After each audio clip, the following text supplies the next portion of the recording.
Brian and Kenzie in the morning.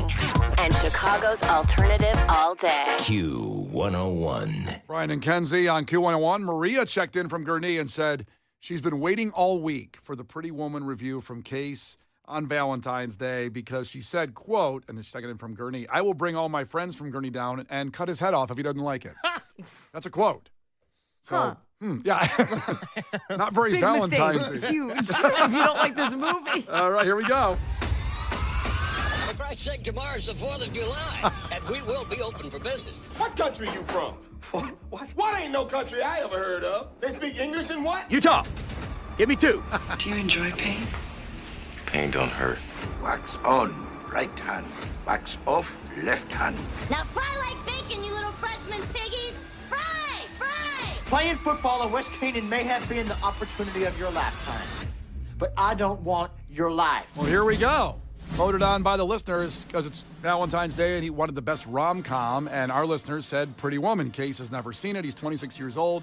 Just about a year ago started this whole process of reviewing movies, the biggest movies of all time that all of us have seen, but Case, the producer, hasn't. So this is a 35-year-old movie, 34-year-old movie. 1990. I think you've got it written down over there somewhere. March 23rd, 1990. As in, Case wrote it down for you and you didn't look, is what he meant when he said that. Yes, very I see. Passive-aggressively. Very passive-aggressively. It's See, there's this written piece down of over there on paper. a big sheet they printed out. Yeah.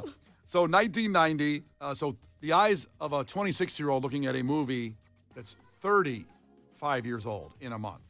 A month. Yeah. So we start out like we always do. We will play the trailer of Pretty Woman from back there in 1990. Touchstone Pictures. He's rich and powerful. At my company. She's anything but. I kind of fly by the seat of my pants, gal. And they're getting together in Beverly Hills. You're gonna get in trouble bringing me in here. Now their lives Slick little suckers. and that city Give it your gun. will never be the same again. Come and be happy. There's a sofa in here for 2. Close your mouth, dear. Richard Gere, Julia Roberts. Pretty Woman, rated R. Wow, pretty quick. Pretty quick trailer. To the It point. was rated R, that movie? That's a good question. It was. Let me see here. She's a prostitute. But you don't see a bunch of stuff. Not enough, if you ask me. Hi-yo. Yeah, rated R? Like, relax. There What's wasn't those even... murder? I feel like Friday the 13th is PG-13. There's more boob and there's murder. Yeah, and also, I don't even think they use the F word in this movie. No, Once. they use some swear words, but not the F word. Okay, well, let's get into it. So, Pretty Woman, 1990, a budget of $14 million, and it made $463 million. At the time of its release, it was the 5th highest grossing movie ever, behind E.T., Star Wars, Indiana Jones, and The Last Crusade, Jaws, but the 5th highest ever, which was kind of shocking to me. And a $14 million budget, so they didn't pay Julia Roberts and Richard Gere back then that much money. You know, because now people get that much just as the head star gets that $14 million alone. Absolutely. Okay, Case, what'd you think of Pretty Woman? One of the best movies I've ever seen. What? I knew it. Are you serious? I adored this movie. This is absolutely fantastic. All right. In the last year, like, I can separate all the movies that I've watched into different tiers, right? And there's Pulp Fiction, Shawshank, Jaws. Those are some of the best movies ever created. Those are in their own tier. But then there's this second tier of movies that if they're on cable going forward, even if they're not these magnificent works of art, I'm stopping what I'm doing because they can be labeled a capital F favorite movie from here on out. Point Break would be on that list. The Town would be on that list. And Pretty Woman would be on that list. Wow. I said yesterday I could not have picked Julia Roberts out of a lineup, and that's true. I've heard the name, but I don't know her story. I don't really know what she's got going on. One of the most captivating performances I have ever seen in a movie. To compare it to 2 that I've watched just earlier this year, we did I Am Legend with Will Smith, and we did Major League after Bob Uecker passed away. And I said with I Am Legend, it's not about the narrative. It's about just being with Will Smith for those 90 minutes and exploring the universe with him. And with Major League, I had the complaint that there were these rich characters, and I don't feel like the narrative assisted them in any way. And this is the perfect combination of a movie in which the characters were so rich, not only financially, obviously, but had so much depth to them. And the story was so great. All you wanted to do was hang out with Julia Roberts, hang out with Richard Gere, and live in this universe that they created from start to finish. What an enjoyable movie this was. I can't believe I'd never seen it before. I know. My favorite. Well, I would say this, and Kenzie can agree or disagree, but it's a movie because I love this movie too, and it is a movie in the rom-com world. I guess it's a rom-com. I think so. That hits both sides. Like, it's hilarious for dudes to watch this movie because it's really funny, especially with George Costanza in there. Oof, I don't know if that's funny. Well, but it's funny that Seinfeld had started, and he took this role. What if I play a sexual deviant? Almost a rapist. But, I mean, it's weird. An attempted one. Attempted he for just sure. would have been if she was less strong, which is scary. Yeah, it's funny, and I think, but women obviously relate to this movie more than anything. But I mean, men can also watch this and enjoy it. Unlike a lot of rom-coms out there, as men are kind of like, oh, you know. Well, I'm a sensitive type, so I enjoy a rom-com here and there. But Pretty Woman just knocks it out of the park. I found, is it Richard Gere or Richard Gere? Gere. Okay, oh that's my what God. I thought. Richard Gere, and this is a compliment, is so perfectly boring in this movie. He's the type of guy, and this comes across so clearly, that would be infatuated with a crazy woman like Julia Roberts. It's the buttoned-up guy. He's on the wrong side of town. He's looking for directions, not a prostitute. A prostitute ends up in his car. It's just magnificent the way that this movie moves along over and over again. Every scene is so enticing. The one thing I will say, the scene where he's down in the hotel lobby, he can't sleep, so he goes down and plays piano. Yes. Who does he think he is? I knew there was some kind of take in here you're waiting for. Just stick with me for a second. It's 3 a.m. at a hotel that isn't his. There are busboys probably waiting to get home, trying to catch the last bus of the night so they don't have to sleep in this hotel that they're probably not welcome at when they're not working. And he's like, I'm just going to play a little ditty on the piano. He didn't also need to be good at piano. He was a rich guy, a charming guy. He was funny enough. He was nice enough. He didn't also need to be good at piano. Case, who does he think he is? He is the man of my dreams. There you Okay, go. what are you talking about? This should be the standard, okay? He had healthy boundaries, good money. He shared his wealth with the girl that he really liked. People respected him. The busboys left the room immediately so he could bang her on a piano in the middle of a ballroom. Bizarre. That is the kind of man. This is the problem, is that I saw this movie at a very young age, and I thought that men could be like that. Before you continue, because Kenzie said perfectly how they left the room. Yeah. They didn't leave the room. He said, because he's going to bang her, he says, gentlemen, can you give us the room, please? Or whatever. It's his room. That's the one that got me. The balls on I this would guy. have slept with him on that piano immediately. Can you give us the room? I'm like, oh my God. Okay, let's do this, because there's a lot to unpack still with this movie and the Yeah. rating. So let's do this and come back. There's some clips we have to play as well. We'll come back and continue this review of Pretty Woman with Case the producer. So far, he's loving it, but he got a little angry there at that take. A little angry on Richard Gere being just good at piano. Interesting take. We'll come back in 4 minutes and continue. The Brian and Kenzie Show. On Q 101. The Brian and Kenzie Show.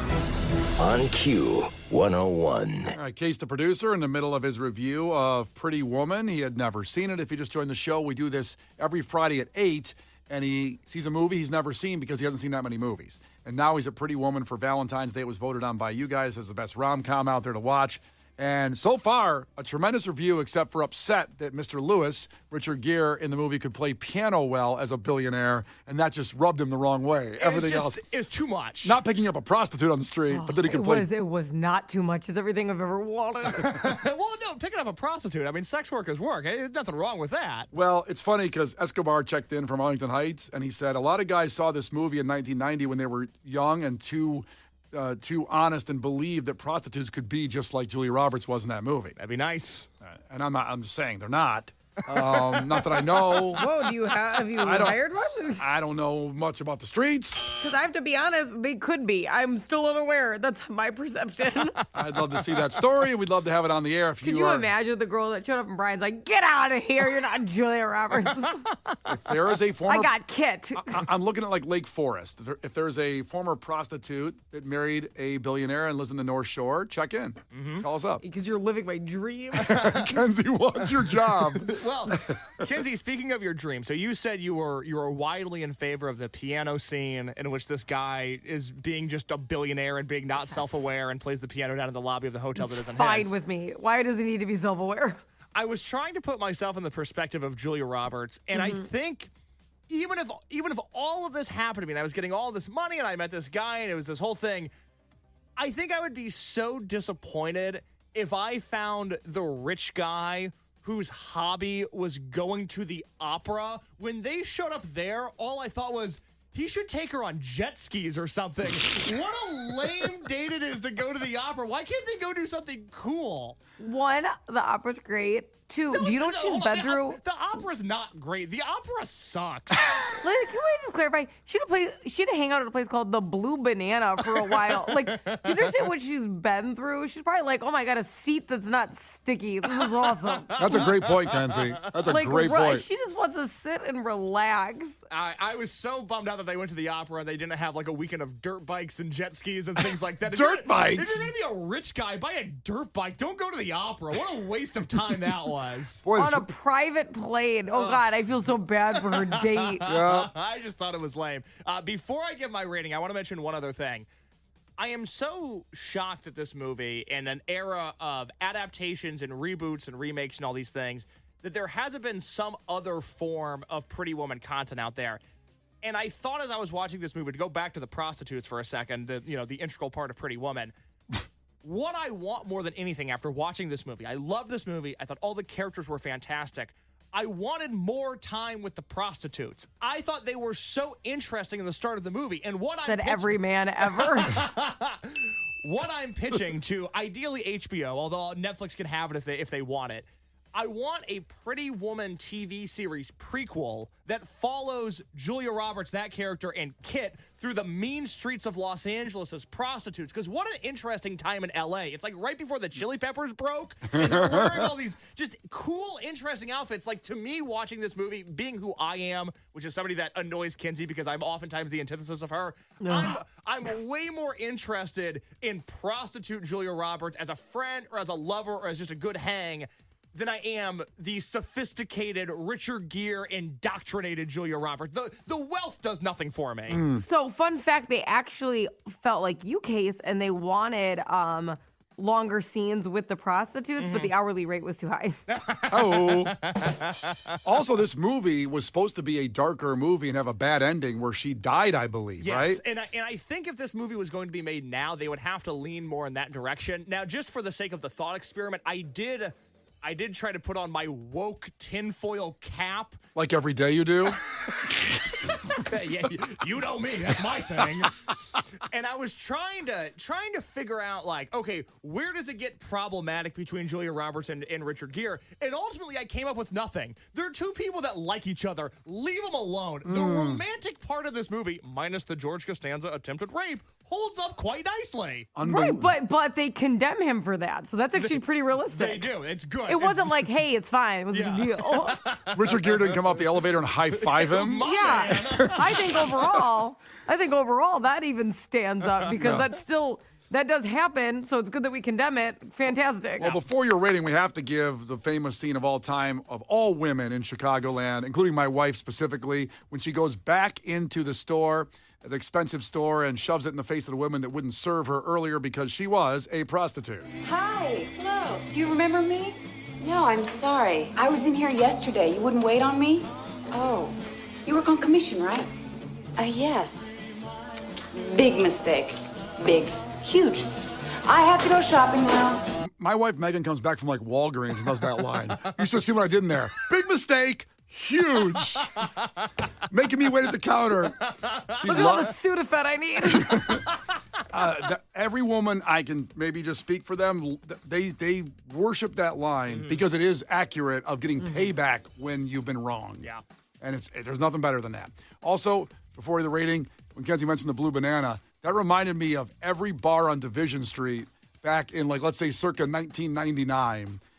So accurately, was perfect. Now, there were prostitutes there, too. But were there women that looked like Julia Roberts as a prostitute there?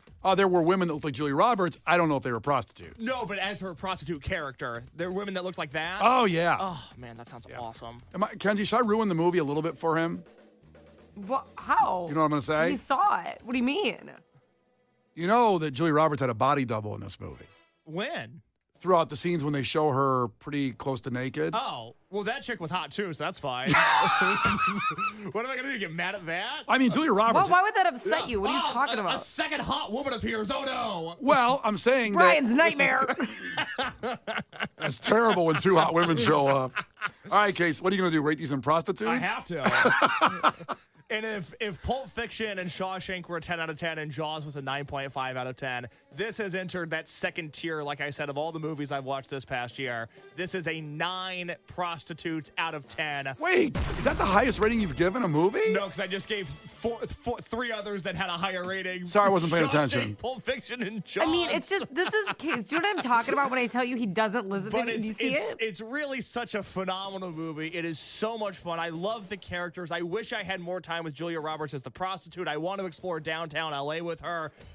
Pretty Woman is just a home run of a movie. Wow. And now, to go out on this, should I play this clip you put in here of Pretty Woman with the office scene? Well, yeah, let me set this up, because my only knowledge of Pretty Woman prior to yesterday was they reference it in The Office, and what happens is Dwight goes into a high-end store and tries to buy some, like, wizard cloak or something very Dwight, I don't know. But as we find out in this scene, the reason that he was rejected a la Pretty Woman style was that he came in with beet juice on his hands, and they thought he was a murderer at first. So they're trying to teach him to be Pretty Woman. Excuse me, sir. Yes. I was here yesterday, and you refused to wait on me. I remember, yes. I'm terribly sorry about what You work on commission, don't you? Stop. No, hold on one second. Did you just say you remember him? Of course. But he looks much less threatening now. What does that mean? We had a safety concern. We very politely indicated that he'd be welcome back. Good morning. If he were in accordance with our dress policy. What? But the blood-stained hands. It was beet juice. I am a beet farmer. I'm very sorry. Good sir. I happen to have been working a very long day that day when I came to your fine establishment. You are sir. I'm gonna. Okay. Listen. You can't treat. Thank you. Good morning, sir. You made a big mistake. Huge. There it is. Brian and Kenzie in the morning. And Chicago's alternative all day. Q101.